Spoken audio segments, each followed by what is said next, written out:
offline handlers. We have here the OLS 600. It's a direct substitute of the inline version, the XELS 600. We have also the OLS 800. That's the main substitute of the XELS 800. They replace directly the inline versions, and the main advantage is that we can use the same fixture on these offline versions and on the inline versions too. So it's cost effective for our clients. We can use them to do flash programming, to do ICT functional testing, and also we have the smaller one, the OLS 400.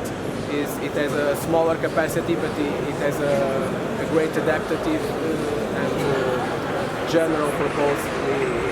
It can make the flashing also, the ICT, the functional, and it can work with different kinds of systems.